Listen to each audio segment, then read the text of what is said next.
버트를 이용한 다중 클래스 분류 실습입니다. 이게 원래 녹화를 했었는데 이게 그 코드가 좀 어렵다라고 하신 분이 계셔서 원래 제가 오프라인에서 한번 설명을 드렸던 거잖아요, 이게. 네, 들었는데 코드가 좀 어렵다고 하셔서 제가 코드를 아예 좀 다시 정리를 했고 그래서 이제 재녹화를 하려고 합니다. 어차피 설명드리는 거니까. 우선 이제 런타임 유형 변경 가셔가지고 이게 무료 계정이면은 A100, V100을 못 써요. 그래서 저는 이제 T4 GPU를 쓸 겁니다. T4 GPU를 쓸 거고, 그리고 이제 트랜스포머스랑 데이터세트 라이브러리를 패키지를 설치를 하고요. 그리고 저희가 사용할 금융 뉴스, 긍정, 부정, 중립이 레이블링이 되어져 있는 데이터를 이제 다운로드를 할 겁니다. 여기 이제 데이터를 다운로드 하면은, 여기 콜앱에서는 이 폴더 모양 누르면은, 여기 이 콜앱에 현재 경로가 보이는데, 데이터 다운로드 받으면 여기에 이제 파일이 생기겠죠. 파일의 이름은 binance data.csv 파일이라고 보시면 될 것 같고요. 이걸 이제 데이터 프레임으로 로드를 하면은 4846개의 데이터가 나올 거예요. 네, 아직 설치 중이네요. 설치 중이니까 조금 기다려보죠. 네, 됐습니다. 로드를 했고, 뭐 상위 5개, 헤드하면 상위 5개 출력하잖아요. 헤드 한번 보시면은 이렇게 레이블 열, 센텐스 열, KOR 언더바 센텐스 열 있는데 저희는 이 레이블 열이랑 KOR 언더바 센텐스 열만 쓸 거예요. 이 센텐스 열은 쓰지 않을 겁니다. 우리는 이제 이 한국어 금융 뉴스 문장이 이게 중립인지 부정인지 긍정인지를 학습을 통해서 맞추는 실습을 진행할 거고요. 여기 버트를 쓸 때는 이 레이블을 텍스트로 쓰지 않습니다. 버트는 기본적으로 생성 모델은 아니기 때문에 GPT나 T5나 뭐 이런 LLM 같이 생성 모델이 아니죠. 그러면은 생성 모델이 아닌 버트 같은 경우에는 텍스트 분류를 한다고 하면 레이블이 반드시 정수로 인코딩이 되어져 있어야 돼요. 그래서 저는 이제 뉴트럴 0번, 포지티브 1번, 네거티브 2번 이렇게 레이블링을 했습니다. 그럼 0, 2, 1 이렇게 됐을 거고 요거를 이제 지금 데이터가 원래 이 레이블스가 0으로 돼 있었잖아요. 근데 제가 지금 숫자로 바꿨죠. 이 숫자로 바꾼 거를 다시 binance data.csv 파일로 다시 덮어쓰기를 합니다. 덮어쓰기를 해요. 이거 왜 덮어쓰기 하냐면은 저는 이 파일을 가지고 또 전처리를 할 거거든요. 이 파일을 가지고 전처리를 할 거라서 다시 덮어쓴 거예요. 그러면은 제가 앞에서 이 데이터셋 패키지를 설치했었는데 이 패키지를 이용해서 전처리를 진행해 볼 겁니다. from dataset input load dataset input 하시고 그리고 이제 load dataset에서 저희가 읽을 파일은 CSV 파일이죠. CSV 파일이고 이거를 이제 트레인 키 값으로 해서 이 파일을 로드해요. 로드하면은 이제 올 데이터에 저장이 되는데 이 올 데이터를 출력하면은 이렇게 돼 있어요. 이게 일단은 데이터셋 딕트라는 타입입니다. 데이터셋 딕트라는 타입이고 이거는 이 데이터셋 패키지에서 제공하는 자료형이에요. 자료형인데 일반 파이썬 자료형은 아니죠. 데이터셋 딕트라는 자료형이고 여기 보시면 이 데이터셋 딕트 안에 트레인이라는 키값 안에 또 데이터셋이 이렇게 들어가 있는 구조입니다. 그런데 저희는 이러면은 이제 데이터가 학습 데이터만 있는 상황이니까 이 트레인이라는 이 키값 자체가 학습 데이터란 뜻이에요. 근데 저희는 원래 학습을 하면은 평가를 하는 평가 데이터가 따로 있어야 되죠. 그래서 이 상황에서 올 데이터에서 이렇게 트레인으로 이 트레인 키값이잖아요. 키값이니까 접근하면은 여기서 딱 요것만 다시 볼 수 있어요. 요것만 딱 이렇게 접근하는 거예요. 이렇게 세부적으로 접근이 가능해요. 세부적으로 접근이 가능한데 이 데이터셋 타입에서는 데이터셋 딕트 말고 데이터셋 타입에서는 이거를 이제 트레인 테스트 스플릿이라는 걸 쓸 수 있어요. 이게 뭐냐면은 데이터를 이제 나누는 거죠. 학습 데이터랑 테스트 데이터로 나눌 수 있는 기능인 거죠. 데이터를 이게 비율로 나눌 수 있는데 0.2 넣어주시면은 8대2 비율로 나눠줍니다. 0.2 그러니까 테스트 데이터를 20%, 1을 100%로 봤을 때 숫자 1을 100%로 봤을 때 0.2는 20%라는 뜻이죠. 0.2에서 8대2 비율로 분리하겠다. 랜덤 시드입니다. 이거 랜덤 시드. 그리고 랜덤 시드라서 이거는 뭐 코드를 나중에 다시 실행했을 때 동일한 결과를 얻기 위해서 8대2로 비율로 나눌 때는 이제 랜덤으로 나눌 거잖아요. 랜덤으로 나눌 건데 랜덤으로 나누는 거를 나중에 이 코드를 껐다가 다시 시작했을 때 랜덤으로 나누더라도 코드를 재현하기 위해서 넣는 거예요. 이거는 여기서 이거 이제 랜덤 시드라고 하는데요. 제가 여기서는 더 이상은 설명 안 할게요. 이거는 좀 사실 머신러닝 기본 용어에 더 가깝기 때문에 여러분들 한번 찾아보세요. 별로 어려운 내용은 아닙니다. 별로 어려운 내용은 아니에요. 찾아보세요. 랜덤 시드, 이거 랜덤 시드 값이에요. 그래서 777을 선정한 거는 그냥 제 마음이에요. 777 안 해도 돼요. 777 안 해도 됩니다. 어쨌든 랜덤 시드고요. 이거는 코드를 실행했을 때 재현하기 위한 8대2 비율로 나눴어요. 나눠서 주장을 했고, 그러면은 이제 학습 데이터는 트레인 언더바 CS, 테스트 데이터는 테스트 언더바 CS 주장을 했어요. 출력을 하면은 둘 다 데이터셋 타입입니다. 지금 둘 다 데이터셋 타입인 걸 확인할 수 있죠. 데이터셋 딕트 하위에 있는 게 데이터셋 타입이요. 학습 데이터, 테스트 데이터 나눠줬고, 원래는 4846개였는데, 학습 데이터가 3876개, 테스트 데이터가 970개로 나눠졌습니다. 근데 저는요, 여기서 학습 데이터를 한 번 더 나눌 겁니다. 한 번 더 나눌 거예요. 왜냐면 우리가 학습을 할 때 검증 데이터도 필요하거든요. 우리가 일반적으로 머신러닝을 할 때는요, 데이터가 총 3개 있는 게 가장 이상적인데, 세 종류 있는 게 가장 이상적인데, 세 종류가 뭐가 있을까요? 세 종류 있는 게 학습 데이터, 검증 데이터, 테스트 데이터죠. 여기서 학습 데이터는 훈련 데이터라고 불러요. 이거 학습용이에요, 학습용. 검증 데이터는 학습하는 동안에 채점하는 용도고, 그리고 테스트 데이터는 학습 끝나고 나서 채점하는 용도예요. 학습 끝나고 나서 채점하는 용도. 그래서 우리가 일반적으로 모델의 성능이라고 하는 거는 얘 기준으로 말하는 거죠. 얘 기준으로 말하는 거예요. 그래서 일반적으로는 데이터가 총 3종이 있는 게 가장 이상적인데, 이것도 머신러닝 기초 얘기입니다. 머신러닝 기초 얘기고, 혹시 이게 무슨 내용인가 좀 잘 이해가 안 되신다 하시면은, 이거는 이제 인터넷에 좀 검색해 보시면은, 또 설명글이 되게 많아요. 이거 별 내용은 아니에요. 별 어려운 내용은 아니에요. 학습하는 용도랑 학습할 때 채점하는 용도랑 학습 끝나고 채점하는 용도 데이터가 이렇게 세 종류가 있어야 된다. 뭐 그런 얘기입니다. 검증 데이터를 다시 꺼내려고 학습 데이터를 또 8대2로 분리를 했어요. 이제 학습 데이터, 검증 데이터, 테스트 데이터 이렇게 3개가 나오겠죠. 이 데이터가 이제 세 종류가 됐고요. 이 중에서 학습 데이터에서의 이제 1번 데이터를 출력을 해보면은 이렇게 돼 있다라는 겁니다. 이게 학습 데이터에서도 보시면 코 언더바 센텐스랑 레이블스, 우리는 요걸 쓸 거잖아요. 이 3100개의 데이터 중에서 1번 데이터 출력을 해봤어요. 그러면은 요게 한국어 문장일 때 레이블은 0번이다. 이렇게 출력이 되네요. 레이블 0번이 뭐였죠? 레이블 0번이 뭐였냐면은 여기 보시면은 레이블 0이 뉴트럴이었는데 0 됐네요. 그럼 레이블 0은 중립이란 뜻이겠죠. 중립이란 뜻입니다. 이렇게 데이터를 출력했고, 왜 1번 데이터인데 왜 두 번째 샘플이라고 했나요? 라고 하시면은 이게 데이터 0번부터 시작하잖아요. 0번부터 시작하니까 1번을 그냥 두 번째로 한 거예요. 데이터셋 전처리를 진행할 건데, 이 전처리 결과만 보시면 될 것 같아요. 전처리 결과만 보시면 될 것 같은데, 보시면은, 전처리 후는 이렇게 됩니다. 근데 우리가 버트를 쓸 때는, 버트 규칙이요. 버트를 쓸 때는 항상 맨 앞에 CLS를 붙여야 되고, 맨 끝에 SEP를 붙여야 됩니다. 제가 예전에 버트 한번 설명드렸을 거예요. 버트의 규칙인데, 버트 쓸 때는 맨 앞에 CLS, 맨 뒤에 SEP 이거 붙여줘야 돼요. 붙여줘야 돼서 그냥 그 전처리를 한 겁니다. 그냥 그 전처리를 한 거다 라고 봐주시면 될 것 같아요. 그래서 이제 데이터셋 타입이 아니고요. 데이터셋 타입이 아니고 다시 그냥 문자열 리스트 타입으로 바꿨어요. 학습 데이터셋 타입에서 문자열 리스트로 바뀌었고, 뭐 검증 데이터, 테스트 데이터도 이제 문자열 리스트로 바꿨는데, 그 와중에 앞에 CLS랑 SEP를 그냥 붙인 거죠. CLS랑 SEP를 그냥 붙인 거다라고 보시면 됩니다. 전처리는 이렇게 돼 있고, 이렇게 돼 있고, 그리고 버트를 쓸 때는 우리가 버트 토크나이저랑 이제 버트 모델 자체를 불러와야 되는데, 여기서 이제 모델 이름이 여기서 토크나이저랑 이 모델 여기다 넣는 이 모델 이름이 항상 똑같아야 됩니다. 여러분들이 이거는 뭐 GPT를 쓰던 LLM을 쓰던 마찬가지인데, 뭐 버트든 GPT든 그보다 더 큰 LLM, 라마 이런 거 있잖아요. 이런 거 쓸 때도 마찬가지인데, 그리고 어떤 AI 모델을 학습된 언어 모델을 쓸 때는 항상 토크나이저랑 그 토크나이저가 입력이로 전처리를 해서 들어갈 모델 본체 있잖아요. 그 모델 그 자체의 이름은 항상 동일해야 됩니다.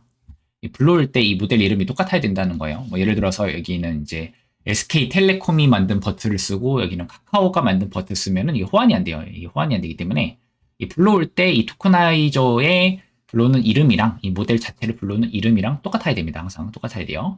그럼 저는 이제 한국어 버트 중에서 유명한 클루 버트 베이스라는 걸 쓸 겁니다. 버트 토크나이저를 이렇게 로드를 해요.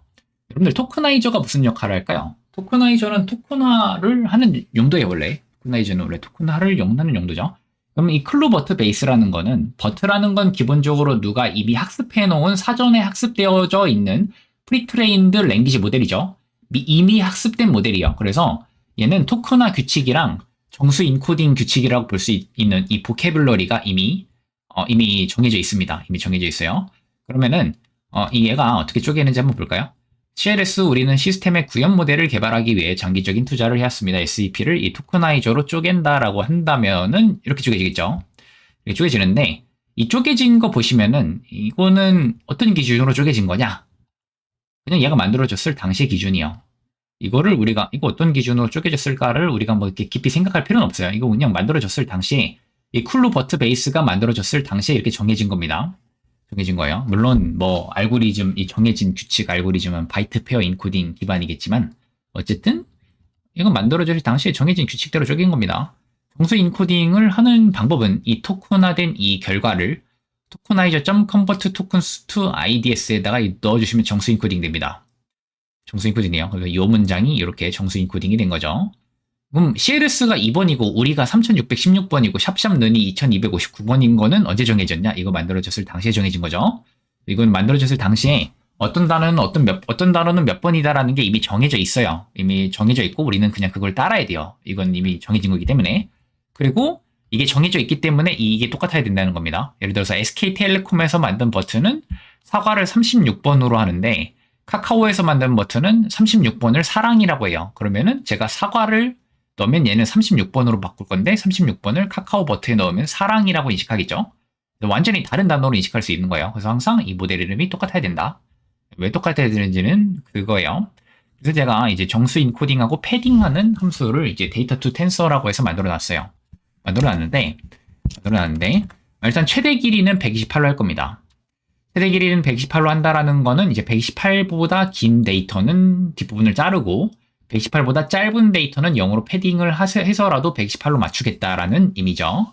자, 이 데이터 투 텐서라는 이 함수는 어떤 일이 벌어지냐면 이 안에서 제가 어떤 텍스트를 넣으면은 얘가 이 tokenizer.tokenize가 이걸 쪼갤 겁니다. 이걸 쪼갤 거고 그리고 이 쪼갠 결과를 convert tokens to IDS에다가 넣어서 정수 인코딩을 할 거예요. 정수 인코딩을 할 건데 근데 제가 최대 길이 128로 정했죠. 128보다 이 정수 인코딩된 결과가 짧으면 뭘 해야 되죠? 패딩을 해야 됩니다. 제로 패딩을 해야죠. 뒤에 0을 채워서 이 최대 길이 128 맞춰줘야 됩니다. 그래서 패드 언더바 시퀀시스를 이걸 쓰시면은 이거 알아서 패딩을 해주는데 참고로 이건 제가 위에서 이미 임포트를 한 겁니다. 이거는 이제 패딩해주는 도구예요. 그래서 제가 임포트를 했고 임포트하는 거를 통해서 패딩을 한다면 이렇게 0으로 채워질 겁니다. 제가 뭐 이제 그냥 길이 6개로 해서 채워줬는데 실제로는 128개가 맞추기 위해서 118개를 맞추기 위해서 00000 이렇게 채워질 겁니다. 이렇게 채워질 거라고 보시면 되겠죠. 그리고 보시면은 트렁케이팅 포스트라고 되어 있는데 이거 뭐냐면은 128보다 길 경우에는 뒷부분을 잘라서 128을 맞춰라 라는 뜻이고요. 패딩 포스트는 뭐냐면은 뒷부분에 0을 채워라 뜻이에요. 그럼 포스트 말고 또 있냐라고 하면은 포스트 말고 풀이라고 넣을 수 있는데요. 풀이 넣으면 앞을 잘라라, 앞을 채워라 이렇게 됩니다. 풀이 넣으면 128 넘으면은 뒤를 자르는 게 아니라 앞을 잘라요. 그리고 패딩 풀이 넣으면은 뒤에다 채우는 게 아니라 앞에다 0을 채웁니다. 일반적으로는 뒤를 자르고 뒤를 채우는 게 더 일반적이긴 해요. 그래서 트렁케이팅 포스트, 패딩 포스트 이렇게 해준 거다 라고 보시면 되고요. 어텐션 마스크 같은 경우에는 뭐 앞으로 이제 다른 실습 영상에서도 이걸 계속 하긴 할 건데 어텐션 마스크는 모델에게 패딩 토큰과 패딩 토큰이 아닌 토큰을 알려주기 위한 용도죠. 그럼 어텐션 마스크 같은 경우에는 예를 들어서 입력이 이러다면 어텐션 마스크는 어떻게 되죠?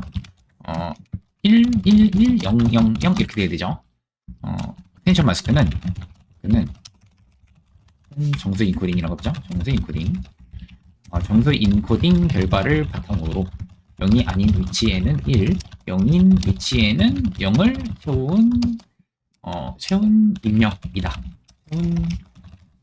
채운다 라고 할게요. 그래서 어텐션 마스크도 모델에 같이 들어갈 겁니다. 모델의 입력으로 같이 들어가서 모델한테 여기까지가 패딩 토큰이 아니고 여기까지가 패딩 토큰이야 라는 걸 알려주는 용도죠. 그래서 어텐션 마스크 만드는 코드가 이렇게 있고요.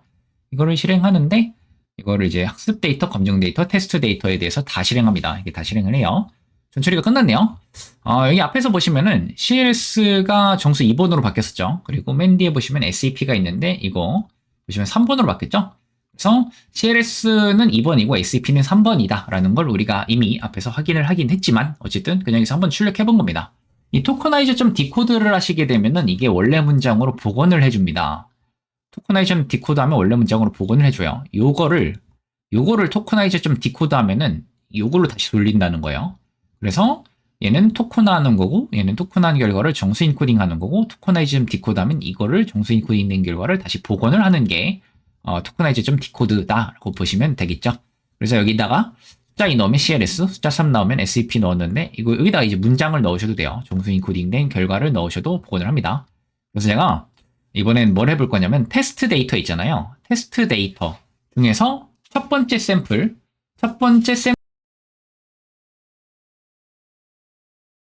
이렇습니다. 정수 인코딩 결과는 이래요. 맨 앞은 2고 맨 뒤는 3이고 128보다 짧기 때문에 뒤에 0 채워놨죠.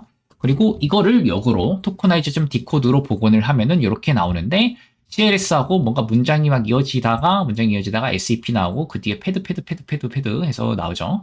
패드가 꽉 채워진 이유는 여기 뒤에 0이 있기 때문일 거고 그리고 어텐션 마스크가 있는데 여기 딱 정확하게 요 개수만큼 1입니다. 요 개수만큼 1이에요. 패딩이 아닌 토큰 개수만큼 1이고 그 뒤에 다 0이 있고 얘도 마찬가지로 패딩 토큰이 아닌 개수만큼 1이고 나머지 다 0이 있죠. 이렇게 돼 있고 그리고 이 샘플의 길이는 128이죠. 128이죠. 제가 아까 패딩을 128로 했기 때문에 128보다 짧은 데이터는 0으로 다 채워 넣겠죠. 뒤에. 그리고 레이블은 0이래요. 그럼 이건 이 데이터는 중립인가 보다 라는 걸 우리가 알 수가 있겠네요. 그럼 이제 데이터를 배치할 건데 여러분들이 이제 아마 다른 실습 영상 보시면 이게 계속 반복될 건데 이게 계속 반복될 거예요. 계속 반복될 건데 우리가 파이토치로 학습할 때는 일반적으로 데이터 로더라는 거를 많이 씁니다. 데이터 로더라는 걸 많이 쓰는데 우선 데이터 로더는 배치 단위로 데이터를 꺼내올 수도 있도록 하는 모듈이에요. 데이터 로더라는 거는 배치 단위로 데이터를 꺼낼 수 있도록 하는 모듈인데 근데 이 데이터 로더를 쓰기 전에 항상 이 데이터 셋 타입으로 바꿔줘야 돼요. 데이터 셋 타입으로 바꿔줘야 되거든요. 이게 뭔 말이냐면은 우선은 요 코드부터 해볼까요? 이거를 이 학습 데이터죠. 이거 학습 데이터의 정수 인코딩 결과고 학습 데이터의 어텐션 마스크고 학습 데이터의 레이블이죠. 이거 세 개를 동시에 넣은 다음에 이걸 이제 실행을 하면은 그 다음에 이 타입을 트레인 데이터 찍어볼까요? 트레인 데이터 찍으면은 이게 보시면은 잠시만요. 이게 이제 4개 출력된 거네요. 텐서 데이터 셋이죠. 이 타입이 텐서 데이터 셋 타입이라는 뜻이에요. 텐서 데이터 셋 타입인데 우리가 데이터 로더로 변환하기 전에는 무조건 이 텐서 데이터 셋 타입으로 한번 변환을 해줘야 됩니다. 그래서 여러분들이 아마 이제 다른 실습 영상을 보셔도 똑같이 이 학습 데이터, 검정 데이터, 테스트 데이터를 이 데이터 셋 타입으로 한번 변환한 다음에 그 다음에 데이터 로더로 바꿀 거예요. 그래서 배치 크기는 32로 해서 우리 학습 데이터를 데이터 셋 타입으로 변환한 다음에 랜덤 샘플러 있는데 이거 뭐냐면은 그냥 순서를 섞는 거예요. 순서 섞을 거예요. 이 순서를 섞는 거예요. 순서 섞었고 한번 섞어주고 학습을 원활하게 해주기 위해서 순서 한번 섞어주고 이런 거예요. 우리가 이제 여러분들이 문제지를 받았는데 여러분들이 이제 AI라고 생각하지 말고 우리가 그냥 공부하는 사람의 입장에서 생각을 해보자는 거예요. 여러분들 문제지를 받았는데 그냥 문제지의 문제를 막 그냥 랜덤으로 섞어요. 섞은 다음에 풀어봐 하는 거예요. 그냥 이제 데이터의 순서가 혹시 막 이제 어떤 순서가 데이터를 만들어질 당시에 예를 들어서 막 긍정 데이터는 앞에 물려 있고 부정 데이터는 막 뒤에 물려 있고 중립 데이터는 가운데 물려 있고 뭐 이렇게 누가 데이터를 그렇게 만들었을 수도 있잖아요. 물론 데이터가 처음부터 랜덤으로 다 섞여 있으면 다행이긴 한데 그건 모르는 일이기 때문에 그냥 혹시 모르니까 그냥 다 섞어준 거예요. 랜덤으로 한번 섞어주고 그 다음에 데이터 로더로 넣는데 보시면은 이제 랜덤으로 이거 랜덤 샘플러 해서 트레인 샘플러라는 걸 이렇게 저장했는데 요거를 여기 데이터 로더에다가 넣습니다. 데이터 넣으면 이제 데이터를 섞습니다. 데이터를 묶을 겁니다. 이렇게 실행하시면은 32개씩 꺼내와지는 트레인 데이터 로더라는 게 완성이 돼요. 근데 원래 우리의 이 트레인 인풋의 개수는 뭐냐면은 이렇게 해서 한번 출력해 볼게요. 이게 원래는 우리 학습 데이터의 개수는 원래는 3100개죠. 근데 얘를 한번 출력을 해보시면은 얘는 더 이상 3100개로 안 될 거예요. 얘는 출력해보면은 97개로 뜹니다. 왜 개수가 줄었을까요? 우리가 얘는 32개씩 들어가 있어요. 묶음이. 그래서 3100 나누기 32 하면 몇이죠? 96.87호거든요. 96.87호예요. 그러면은 3100을 32로 나눴을 때 나머지는 몇이죠? 28이네요. 그 말은 얘가 96.875라고 나왔죠. 이 말은 이거를 3100개를 32개씩 묶으니까 97개 묶음이 나왔다는 뜻이에요. 근데 마지막 묶음은 뭐 32개까지는 못 가서 마지막 묶음은 28개니까 결과적으로는 이제 32개 묶음 곱하기 96 더하기 28 하면은 3100이 나오잖아요. 그래서 32개씩 96 묶음이 있는데 마지막 거는 그냥 28개인 채로 한 묶음 해서 97개 묶음이 있다. 뭐 이런 뜻입니다. 이런 뜻이에요. 그래서 97개 묶음이 있고 이거를 이제 검증 데이터나 이제 테스트 데이터에 대해서도 마찬가지로 똑같이 해줍니다. 똑같이 해줘요. 그러면은 이제 이건 뭐 설명했던 그 부분이네요.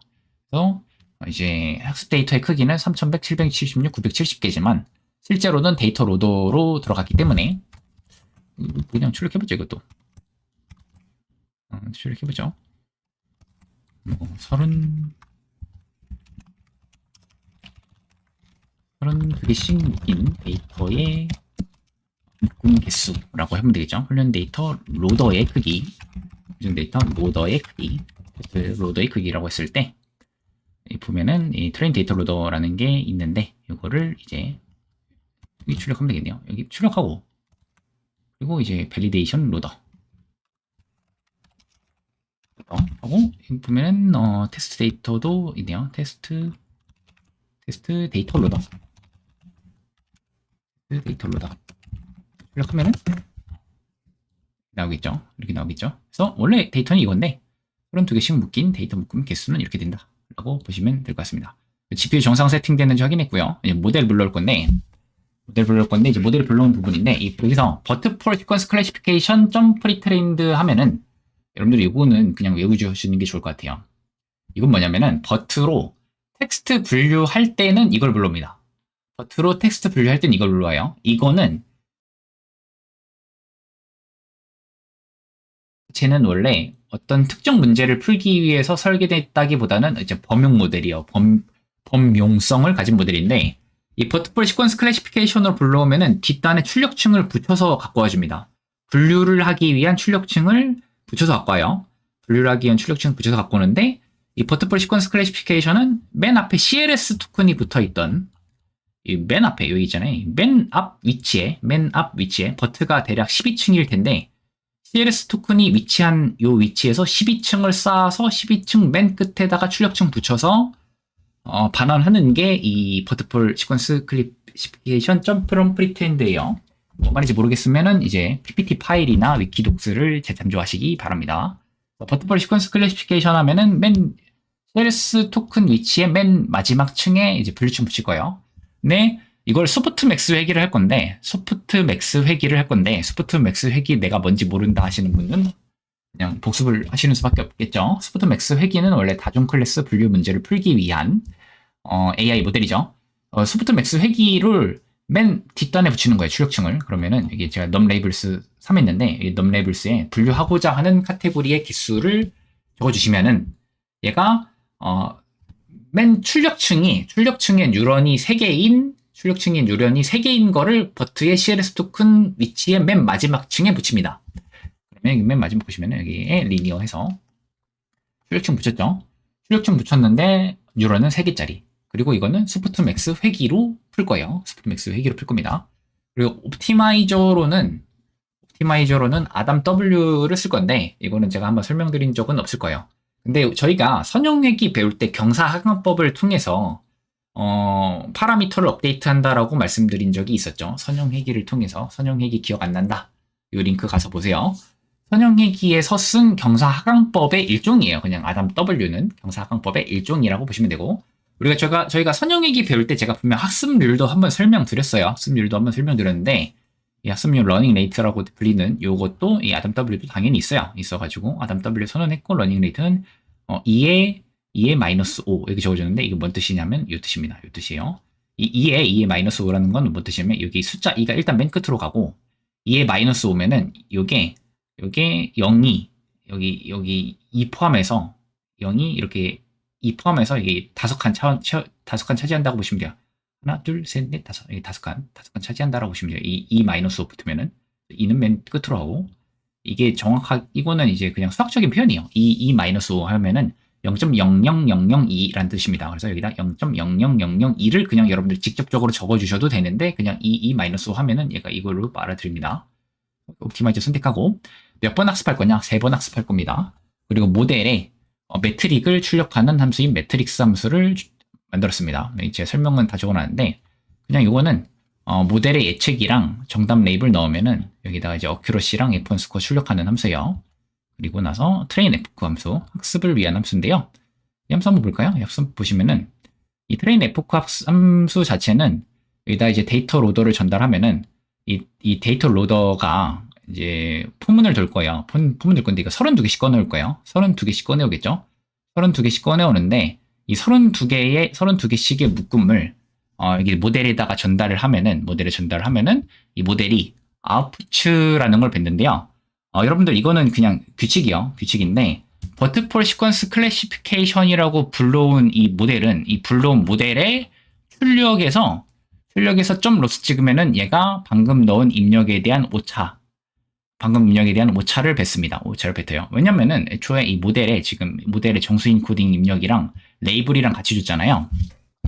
그래서 모델의 예측값이랑 이 레이블이랑 오차 계산해서 아웃풋 모델이 반환한 아웃풋에서 아웃풋 점 로스 하면은 이게 그냥 오차가 나와요. 오차가 나와요. 손실값이 나옵니다. 그리고 나서 요 세 줄이 있는데 이 세 줄은 여러분들 이제 버트뿐만이 아니고 여러분들이 파이토치 파이토치 기초 한번 배우시면은 이게 아마 제가 그 수업 초기에 한번 설명드린 적은 있었을 것 같은데요. 이 파이토치로 모델 학습한다 그러면 이 세 줄 코드는 거의 항상 들어간다고 보시면 돼요. 이거는 이제 미분값을 0으로 초기하는 거죠. 미분값 0으로 초기하고 그리고 이제 경사강법을 통해서 이제 경사강법을 하기 위해서 미분을 한 겁니다. 손실함수에 대한 미분을 계산한 거죠. 미분값 초기화 그리고 미분값을 바탕으로 가중치와 편향 업데이트 이 세 줄은 여러분들이 파이토치 기초만 배워도 항상 있는 코드예요. 이게 실질적인 학습 코드라고 보시면 돼요. 그래서 그 32개씩 꺼내온 여기에 대해서 오차를 계속 누적해서 더하고 있다가 그 다음에 총 97묶음이었죠. 32개씩 97묶음이었죠. 위에 보시면은 32개씩 97묶음이었는데 오차를 32개씩 꺼내온 오차를 계속 누적해서 더한 다음에 맨 마지막에 폼은 끝나고 나서 97로 나누면은 그냥 이 전체 데이터에 대한 평균 오차가 나오겠죠. 평균 오차를 이제 뱉는 거예요. 그래서 트레인 F 함수고 이밸류에이트 함수도 있습니다. 이건 평가용 함수인데 사실 이 평가 코드랑 이 학습 코드랑 거의 똑같아요. 학습 코드는 이 세 줄이 있어서 학습이 되는 거잖아요. 평가 코드에는 그 세 줄이 없어요. 이 세 줄이 없어요. 일단 세 줄이 없고 여기다가 검증 데이터 로더나 테스트 데이터 로더를 전달하면은 얘도 학습 데이터처럼 이제 32개씩 막 꺼내오겠죠. 32개씩 꺼내와서 여기다 이제 오차를 계산하는데 얘도 이제 오차를 계속 누적해서 갖고 있습니다. 있고 이때 얘는 평가 코드기 때문에 평가 함수기 때문에 실질적으로 모델의 예측이랑 레이블이랑 정확도나 F1 스코어를 계산해야 됩니다. 정확도를 일단 계산해야겠죠. 그래서 이 모델의 예측은 어떻게 뱉냐면은 이 모델이 뱉는 거에서 아웃풋 점 로스 하면은 오차가 계산이 되는데요. 오차가 나오는데 아웃풋 점 로짓 하면은 이 모델의 예측값이 나와요. 나오는데 여러분들 소프트 맥스 회기의 모델의 예측값은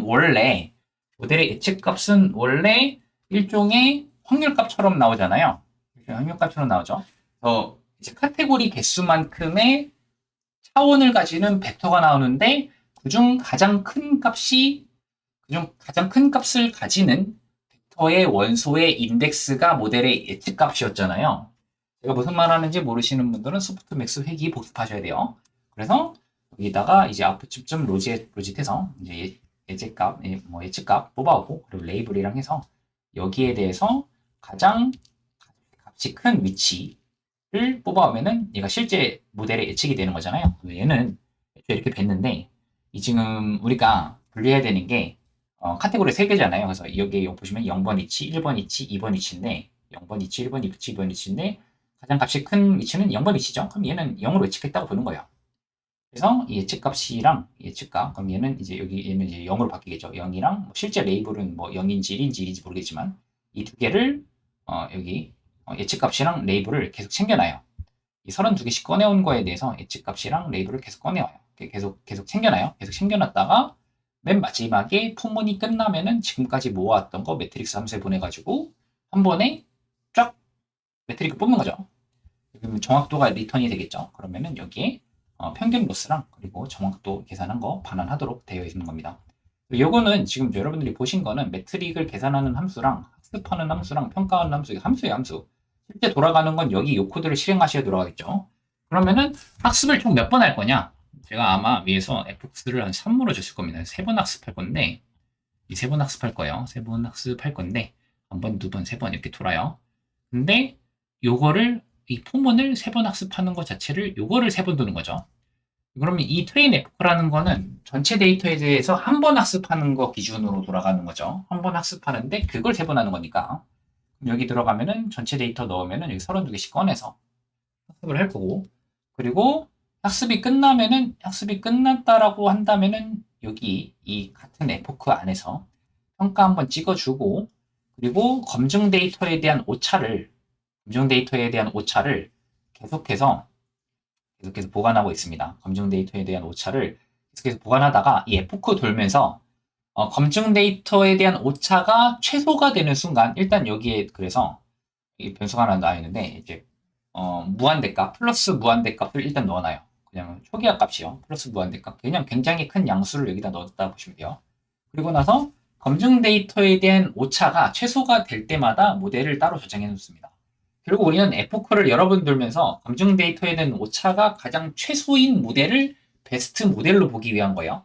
에포크 1모델, 에포크 2모델, 에포크 3모델, 모델이 총 3개가 나오는데 3개의 모델 중에서 가장 최고의 모델은 무엇인가 했을 때 검증 데이터에 대한 오차가 최소가 되는 모델을 최고의 모델로 간주하겠다라는 거죠. 그래서 보시면은 에포크 1이 끝났어요. 검증 데이터에 대한 오차가 최소인가요? 뭐 최소고 자시고 할 것도 없이 처음 학습한 거기 때문에 무조건 최소죠. 그럼 0.45네요. 오차가 0.45니까 모델 저장했어요. 모델 저장했고 두 번째 에포크 돌았어요. 두 번째 에포크 돌았는데 이번에는 오차가 0.4네요. 근데 첫 번째 에포크 끝났을 때 모델의 오차가 0.4였으니까 0.4가 더 작죠. 0.4가 더 작죠. 그러면은 업데이트 모델을 다시 저장합니다. 그러면은 이 모델보다는 에포크 2 모델이 베스트다 하는 거죠. 에포크 3 왔어요. 근데 오차가 검증 데이터에 대한 오차가 0.49네요. 0.40보다 작아졌나요? 안 작아졌죠? 그럼 얘는 저장 안 해요. 저장 안 할 거예요. 그러면은 우리의 최고의 모델은 이제 F2 모델이다라고 보는 거고, 제가 지금 실제로는 좀 이거 시간 오래 걸릴까봐 실제로는 실행 안 했는데, 이게 실제로는 이 모델 언더바 체크포인트.pt가 이 파일 여기다가 이제 F9 돌면서 검증 데이터에 대한 오차가 최소가 될 때마다 여기 저장이 됩니다. 모델 파일이 원래 여기 생겨요. 실제 실행 안 해서 그렇지 여러분들 실행하시면 실제 생깁니다. 그래서 여기 보시면은 뭐 저는 실제 실행 안 했지만 이게 실행했던 기록이 있는데 여기 lsal이 이 현재 경로에 있는 파일들을 출력해라는 명령어거든요. 이게 그냥 리눅스 명령어예요. 실행해 보면은 보시면 여기 제가 과거 실행 기록 보시면 여기 생겼죠? 예, 생겼죠? 그럼 얘가 여기 이 코드에 따르면 F2에서 저장된 모델이잖아요. 2에서 저장된 모델이고 이거를 이제 이 모델을 로드합니다. 모델을 로드하면은 이 모델은 이제 여기 있는 이 모델은 F2 때 모델이죠. F2 때 모델이요. 그럼 F9 때 모델을 기반으로 테스트 데이터에 대한 평가를 찍어보니 정확도가 대략 84% 정도 나오네요. 84% 정도 나온 거 확인했고요. 참고로 이건 버트라서 84% 나오는 거지, 버트 이전에 쓰이던 모델인 RNN이나 LSTM으로 동일한 데이터 이거 돌려보시면 84%안 나오고 한 75% 정도밖에 안 나옵니다. 버트가 기존의 학습 프리트레인드 된 모델이 아닌 RNN보다는 성능이 더 좋다. 우리가 알 수가 있고요. 그리고 우리가 모델을 예측을 할 때 평가 코드, 그러니까 테스트 코드를 여러분들이 이제 실제 임의의 입력에 대해서 결과를 뱉는 그런 원래 그 실제 인퍼런스 코드라고 해야 되나요? 테스트 코드? 아니면 뭐 데모용 코드라고 불리는 걸 원래는 여러분들이 직접 짜줘야 하는데 여기서는 다행히 트랜스포머스 패키지에서는 학습된 모델을 빠르게 임의의 입력 값에 대해서 결과를 볼 수 있는 도구인 파이프라인을 제공합니다. 그래서 이 파이프라인에 내가 방금 푼 거는 텍스트 클래시피케이션 문제를 푼 거고, 그리고 이제 모델이랑 토커나이저는 다음과 같다 해서 우리가 학습한 모델이랑 토커나이저 매핑해주고, 그 다음에 맥스 랭스는 512. 버트의 최대 길이가 원래 510이거든요. 그래서 물론 제가 학습할 때는 128로 학습하긴 했는데 어쨌든 여기서는 512까지는 입력을 받는다라고 넣어놨고 return all scores true, function to apply soft max에서 파이프라인을 선언했어요. 여기다가 SK 하이닉스 맥스출이 급상정하였다라고 하면은 제가 return all scores true로 했기 때문에 얘는요 모든 카테고리에 대해서 스코어를 다 출력합니다. 레이블 0의 스코어, 레이블 1의 스코어, 레이블 2의 스코어를 출력하는데 보시면은 레이블 0은 0.04로 되게 작고요. 레이블 1은 0.92로 값이 되게 커요. 레이블 2는 0.02로 값이 되게 작아요. 이게 펑션 투 어플라이 소프트 맥스 했기 때문에 총합이 1로 바뀌어서 나옵니다. 총합이 1로 나와서 바뀌는데 그러면은 이 모델은 레이블 1이 정답일 확률을 92%로 간주하는 거잖아요. 그럼 레이블 1이 정답이라고 예측하는 거죠, 사실상. 근데 제가 저는 어차피 그냥 정답만 보고 얘가 정답이라고 확신하는 레이블만 보고 싶다. 한마디로 스코어가 가장 높은 애만 보고 싶다라고 한다면 이게 리터널 스코어 트루를 지워주시면 됩니다. 지워주시고 파이프라인을 재선언한 다음에 출력해 보시면 이제는 스코어가 가장 높은 것만 출력이 돼요.